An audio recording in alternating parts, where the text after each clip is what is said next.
All right, everybody, welcome back to Mildly Interesting. Starting off with number 19, my fiance's car looks like a PS1 game because of the frost.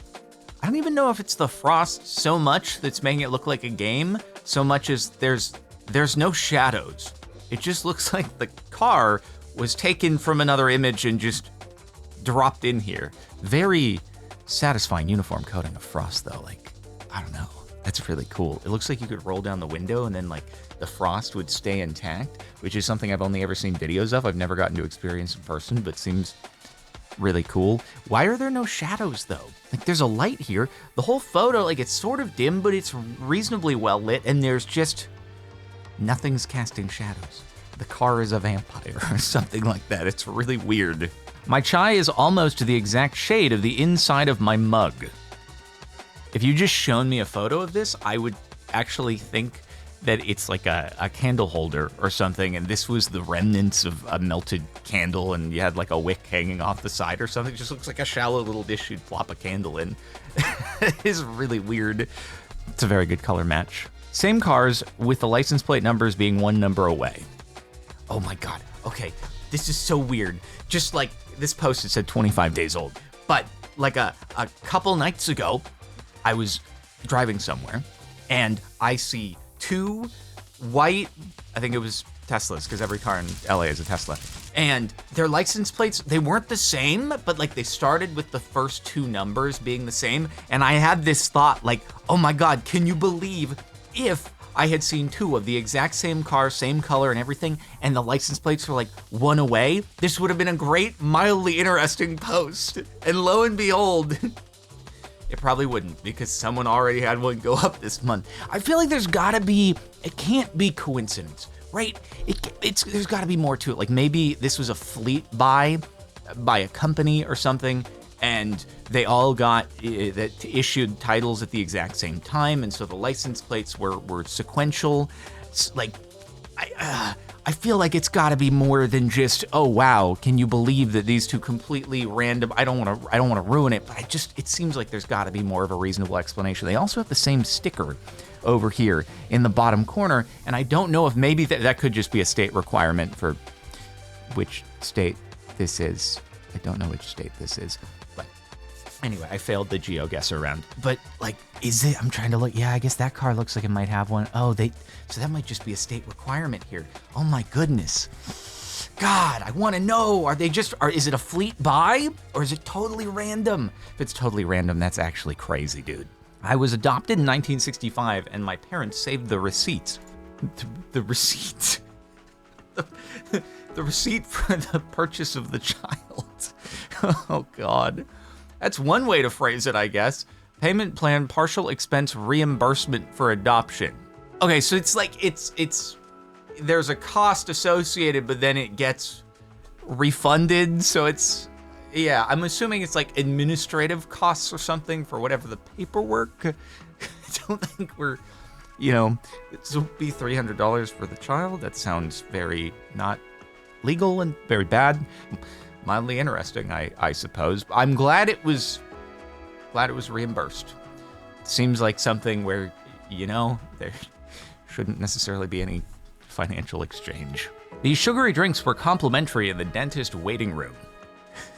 They gotta get return business somehow. People are too conscious of their tooth health these days, drinking all these sugar-free drinks, which are probably damaging for other reasons like acidity.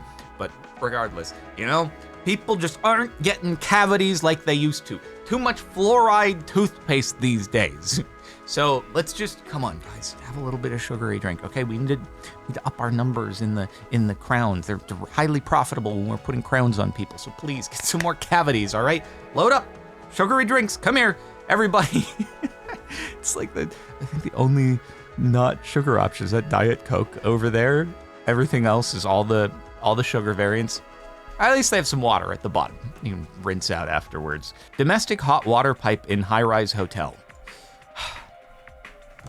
I hate it. I hate it when I get peeks behind the curtain like this, because these are the things that you just don't want to know about, right? If you're in a place where the tap water is generally drinkable, it's still probably arriving to you through pipes that look a lot like this, but you just don't know about it. And so you're like, well, I haven't died from drinking the filtered tap water, or the tap water directly for that matter. So everything must be fine. And then someone goes and shows a photo like this.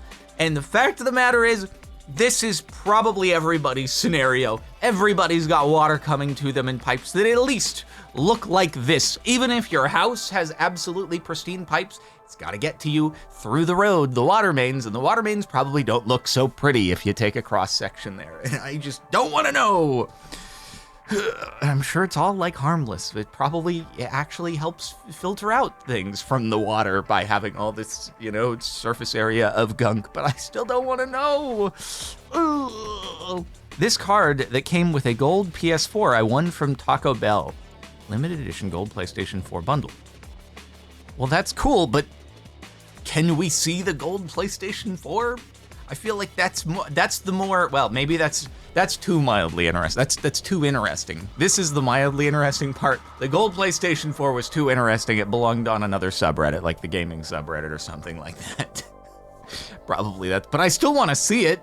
I want to sometimes be more than mildly interested here. It's cool that it's numbered though. Like they give you the actual number rather than just one out of, because if they do that, this is what sometimes happens on cars. Like they'll say, oh, we're only making such and such, but each car only says like, this is one of, and then the total production number. So, if they wanted to sneak in an extra couple in there, which sometimes happens, like no one's really gonna realize this because their car isn't sequentially numbered. So, but in this case, presumably, unless there's a registry and there are actually duplicates. This license plate that's all B's and 8s. I'm sure they're just a big Star Wars BB-8 fan or something like that, even though BB-8 has not actually made an appearance through this entire sequence. Okay, here's probably an unpopular opinion. I've seen these license plates like at least a handful of times. Either it's 8 BB whatever, or it's XK, XX, KX, whatever, like letters, and it's a combination of like letter and number, letter that kind of look similar to each other. And in my mind, it's like the only reason you're really gonna do this is kind of in the hopes that if you do something wrong, someone's gonna get your plate wrong and trying to report you for a hit and run or something like that.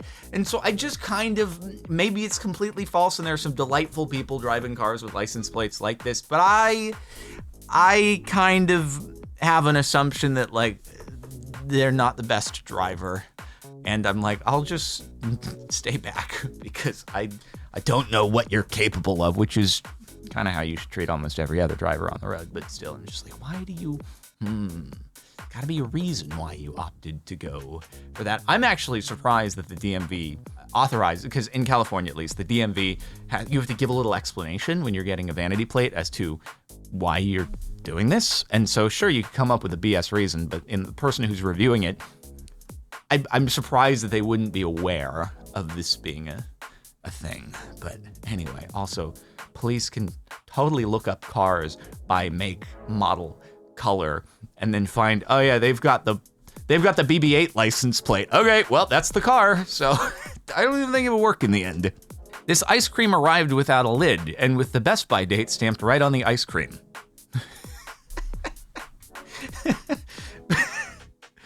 How am I gonna keep track of the Best By date if I've just eaten it in the first few spoonfuls of ice cream? I mean, if you just shaved off the top, presumably the ice cream underneath would be okay, right? Yeah, there's some dust specks and stuff. I'm just surprised it arrived fine, with the only imperfection being, I guess, the top of this thing probably got, crushed down by whatever was on top of it. But otherwise, much better condition than I would have thought. But also, yeah, I might not eat it, I'm gonna be honest. My dash camera produces just enough heat to prevent overnight frost buildup. Dude, does your dash cam actually run all night? Because mine, they have a grace period after I shut the car off, but they're plugged into the car's electrical. And so I've had cars that do have an always on electrical if you have something plugged into the cigarette lighter. And that's bad, because I don't think you want your dash cam running on the car's electrical overnight or more if your car has, multiple days of inactivity. Little worried about it draining the battery, but I suppose in that case, it would probably heat up the windshield. I would just be concerned about battery drain. Although if you keep your car plugged in on a trickle charge or something, it might not matter all that much. But yeah, maybe it's just got an always on electrical plug and you're like, it's fine. Big battery, hasn't drained it overnight, we're all good. And then you do get the security of it always running. Same blackout curtains, bought 2 years apart. Old panel on the right, new panel on the left. So what you're saying is they've not gotten better. They've gotten worse. They aren't very blackouty anymore. Well, the one on the right looks like it's got some dead pixels. I swear that's not dead pixels on my monitor. That's actually, you wouldn't see dead pixels on my monitor. Only I would see those. What am I talking about? But you're seeing them on your side. So it's not dead pixels on your monitor or phone is what I'm saying. This is probably one of those situations where you bought them, on Amazon a couple years ago, and then you're looking for the same ones and you think you found the same ones and you're comparing it with the previous order, right? And you're like, yeah, no, this is the same ones, but then it's actually a totally different company or fulfillment or manufacturer and it's not as good. And you're like, cool. They're also $5 more, so thanks for that. My puzzle has letters on the back to check placement. What? What do you mean letters on the back to check placement? This looks like it's actually just the puzzle itself. It's just, little do you know, there's actually a few 8s stuck in this side somewhere. You just have to find them. So hold on. Did you did the puzzle and then you flip the whole thing over and then you just... I guess it makes it harder to potentially have a spot that might be incorrectly placed if you have similar patches of the same color on the front. You can go to the back and be like, oh, it seems like the BB-8s are fitting in and all in the same spot. So I guess that makes sense. But also, who's going to flip their puzzle over after it's assembled and then risk flipping it back and forth? Unless there's a try-hard puzzle assembler's tool in order to do this more effectively without... I guess you can sandwich it and then... Yeah, I guess that'd be the way. Just sandwich the thing between a couple baking pans and then flip it. But I'd still be worried. My son's new Carhartt coat has multiple lines for new owners once he grows out of it. Owner 1, owner 2, owner 3.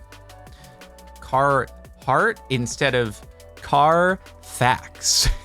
It's Carfax for showing the history of a vehicle and how many owners it's had. The Carhartt is for showing the history of how many people have had the coat, and then you got to report if it's had any, resews, button reattachments. You got to make sure that the resale value is justified here and that it hasn't had any damage and it's been well maintained. MacBook Air M2 corner radius is the same as AirPods Pro 2 radius. God, the thumbnail just looked like a teeth. For some reason. That's very consistent design language. I don't think it's a mistake. It's probably, I bet you they have a whole design brief that's tens of pages long within Apple that goes over the exact radius and curvature of every single product they are planning to ever release or have released, and why this is the absolute perfect corner radius and any potential to change it in the future. There's probably been just a massive amount of thought and expense and development into exactly why this is the case. And it's probably, in other cases, it'd be or it could just be no thought whatsoever and just a mistake, but not in the case of Apple. I think it's probably a lot of thought and decision going into the stuff. The differences between the stitches in my eyes from my first left and second right corneal transplants. All right, we're reversing the blackout. Okay, first is now on the left. Oh my God, dude. These on different eye, oh my God. Do you have to do it on each eye? Oh, I'm sorry. I'm so squeamish when it comes to eye stuff. I don't ever actually, seeing something doesn't make me nauseous or anything like that, but I just, the thought of needles going and doing things in my eye is just, oh, it's so crazy. It's so crazy. It also, I'm gonna be honest though, it looks like there's more attention to detail on the left one. Like it's more of a satisfying like star pattern, but at the same time, it does look like there's less on the right, and maybe they've improved the technique so they don't have to do as many stitches, which would probably be a goal, despite the fact that this looks cooler. Probably the less is better when it comes to needle in eye. Oh, God. $100 fine for eating durian fruit in my hotel in Vietnam. No durian. Fine $100. Durian are really stinky, aren't they? So they're just like, please stop. Don't do that. We don't want our hotel rooms to be stinky. Well, we have your credit card. We will charge you an extra $100 if you make the hotel room stinky, and then our room service has to clean stinky durian fruit. And it's probably like even more of a thing in a hotel because people are visiting and they're like, oh, durian. I don't know if durian's actually native to Vietnam, but Southeast Asia. And people are like, okay, well, we're here. We better try a durian. The hotel's, no, stop. Do not do it here. Just saw this Roomba on top of a Norwegian mall door. Honestly, work smart, not hard. And it does look like there's a little lip around there. So even if the Roomba kind of, went wonky and its sensors failed, it still looks like it probably hit the lip there rather than necessarily going over it. Now, who cleans the top of the Roomba? Because that Roomba is very dusty on the top. But at least this gets reasonably clean. But what about the bars? The bars are probably getting really dusty. Still, smart. Hopefully they bought the cheaper one because as we learned, this is a callback to a previous subreddit video, they put a sticker for the cheaper one over like the more expensive one. Which I thought about that a little bit more actually, and I was like, well, maybe they just maybe the internals are different on the more expensive one, but they just reuse the same top cover, which could make sense, such that it actually is better on the top one, and the bottom one, even though it has the... Okay, sorry, I'm going back to a previous video, talking too much about Roombas here. My cat has double canines, a condition known as retained deciduous teeth. Dang, your cat can double kill mice. Is that coming from the bottom too? Those are some gnarly teeth. I hope your cat's friendly. Otherwise, if your cat's anything like the cat that I had growing up, holy frick, I'd be probably chomped my entire hand off or something. How many times I got bitten by that thing. Also looks like it kind of bites itself. Like it's kind of going into the gum right there. There's some chunky teeth, man. Found a bill of sale on a 1919 Model T. Oh, it's gonna be so cheap. It's gonna be, okay, let's take a guess. $100? It's gonna be like $100 or something. $200? $200. Let's see, $200. Oh, wow. Way more than I thought it was gonna be. Okay, dang, Model T Ford touring car. The motor number delivered, including freight, war tax, dang. Gasoline and oil, drive-away experience with driving instructions. Allowance on, did they misspell Chevrolet? Cheviolets? Or is this something totally different?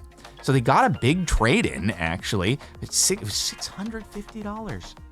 I kind of want to know what that is inflation adjusted. It's still probably not nearly what cars are worth today. One sec. Well, in somewhat depressing news, I've learned that equivalent cost is about $11,500 today, which is actually far less than the average cost of a car today. In fact, I don't even know if you can get cars for this cheap brand new, and if you can, there's probably a dealer markup attached to it, so actually, you can't. So hey, that $650 actually, if this thing was well maintained, would have like kept well up with the pace of inflation, way more. I bet it's worth a lot more today for a pristine Model T. So anyway, boy, cars used to be a lot cheaper. That's it for the last month of Mildly Interesting. I hope you enjoyed. Make sure to like the video, subscribe for more, and I'll see you next time.